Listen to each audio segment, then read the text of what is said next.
Well, what is up, guys? So this is part 2 where we're going to be talking about some of the menus and the customization. So I'm going to get it off my chest at the very beginning here and talk about the menus.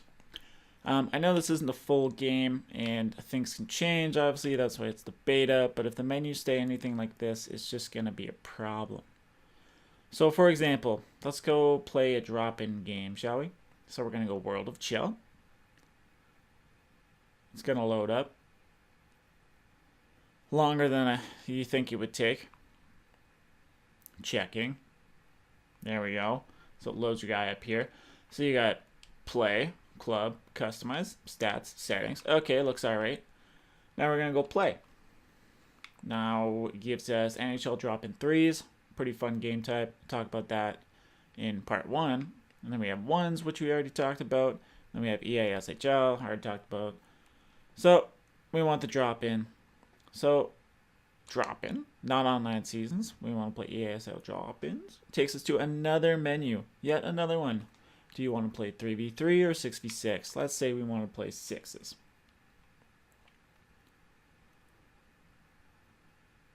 Load in again. Now this is the biggest problem I have here, is this menu here.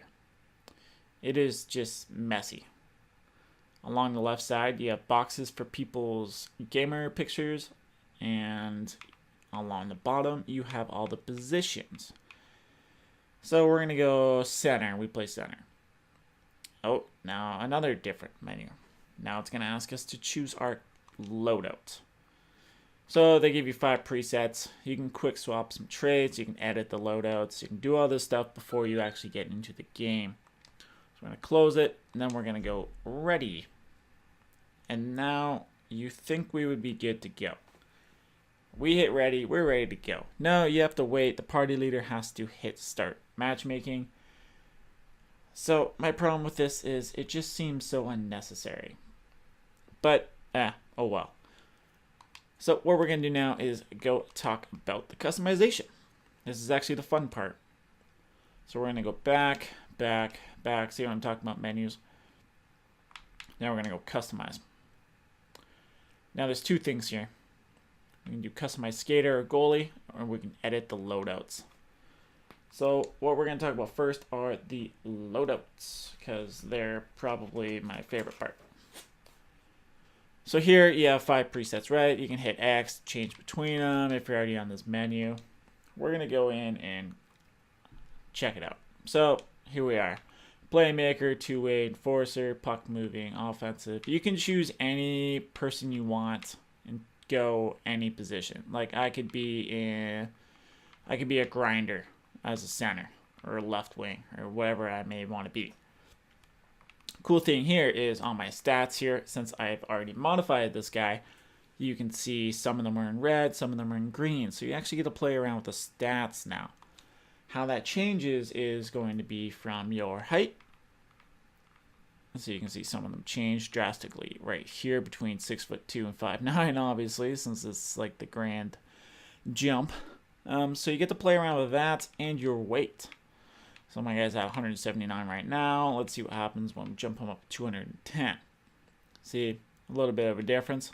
You get to tinker around with that. I mean, it changes not drastically, but the difference between the smallest player and the biggest player, you're going to notice it. You can then change your hand here. Basic stuff. Now here's something they added in new. And that's your primary trait, your secondary trait, and your specialty.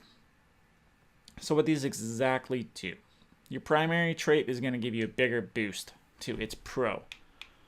So here you have booming slapper. Like most of them are pretty self-explanatory. It's going to give you a better slap shot. Dirty Dangles already have on. So laser passing, obviously better passing. Quick wristers, beast modes. So that there's a bunch of them that will let you further play around with your character's customization and his skill points. Hockey IQ, so defensive awareness, offensive awareness. Face-off king if you want to help in the face-off.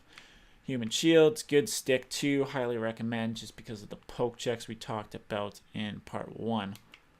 And then athleticism. So basically you get to choose 2 of these guys, one in the primary and one in the secondary. Secondary doesn't do as much, but there you go. They even give you one where if you just want to see what's unlocked, there you go.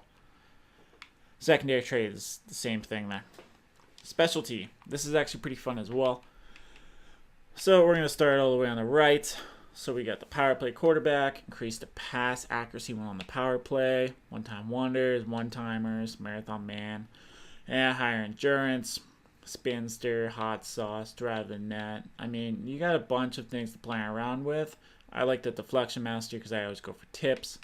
But breakaway magician, windmill deeks, and toe drags, like they have a bunch for everyone. You get to play around with your playstyle, which is what's nice.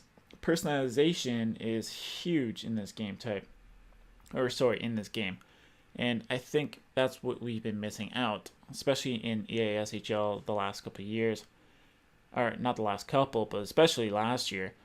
We just didn't have the opportunity to make our own character ours, right? Besides the actual character clothing, we didn't have that ability. So the specialties and the traits give us that, let alone with the height and the weight differences.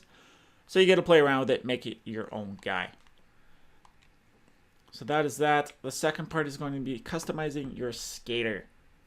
There's a bunch of stuff here. I won't spend too much time on it. Details are the same from the previous years. It's just your name, your birth, yada yada. Appearance is also about the same. Nothing too crazy different there. As you can see, the guys look pretty much the same. Here, you're going to notice pro and casual.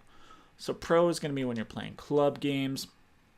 You got the basics, your helmet, your shoulder pads, your jersey tuck, mouth guard, skates, all that stuff. One of the differences, if you look at my guy's stick or tape, you can see I have the tiger tape on. That is something that's kind of a casual unlock. So from the hockey bags, you can use that in the pro loadout, which is nice. Same goes with the skates.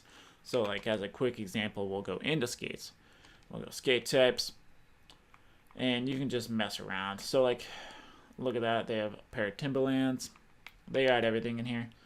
So that is an option. It just enables you to further play around. Especially with something that's not a huge deal. Like skates, you don't notice as much. Nice how they let you do that.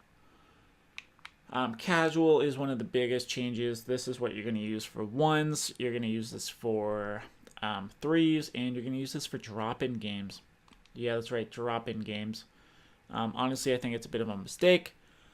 But we'll let EA do what EA does. Maybe they'll change it. Maybe they won't. Make sure you guys give them their feedback. So here you got tops. So everything's going to have home and away except pants, I think. So away is obviously going to be light. Home is going to be darker. So, I mean, you can go between these things. Like tops have jerseys. All right, I guess I will show this actually. Tops have jerseys, jackets, parkas, and hoodies. So they all have an NHL one. So my Chicago Blackhawk one, obviously. So there's one for every team. And then they have shell hoodies, which are the ones through the hockey bags. Give you an example of that. There you go, Yellow Danger. So they just add a bit more flair. So once again, all of these are going to have the exact same thing. NHL ones and shell ones. Same going with pants and hats. So there are literally hundreds of options. You can also do equipment. If you unlock any equipment and you want to use it here, you are able to do so. So like say I want to play with a helmet. Right now, that's the only one I have unlocked. And then you can customize that. But yeah, they got all kinds of stuff in here. It is one of the nicer things of this game type is how they do the hockey bags. You earn them fairly easily, and I mean some of the stuff you get is pretty freaking awesome.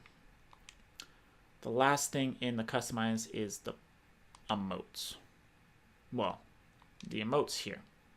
So we got goal emotes and we got big hit emotes. These are just what happen when you get a big hit or you score a goal. It's just they get these guys to read stuff off. Honestly, not a huge fan of it. Let's listen here. Get wrecked! See, like, it just doesn't sound right.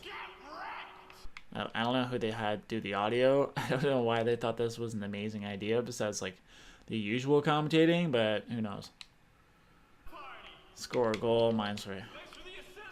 Yeah. Nothing crazy. Sometimes it's funny. Like when I'm playing a ones game and somebody just gets destroyed. Some of the guys have pretty funny ones. But it's nothing crazy. Goal horn as well. Same thing. And then goal celebrations are about the same as NHL 14. Or, I keep on saying NHL 14. I mean NHL 18, guys. So, same stuff. They've got a bunch of them. You get sliding dab now. But yeah, guys, that is the end of the menus and customization. Make sure you guys follow me on Twitter at SFRainbowMan. Hope you guys enjoyed this breakdown of the menus and all the customization you can do in NHL 19. I know I'm pumped for it. Make sure you guys are playing the beta till August 2nd. And let me know what your favorite part is and your least favorite part. Because, I mean, I know we're all going to have a few. So, see you later, guys.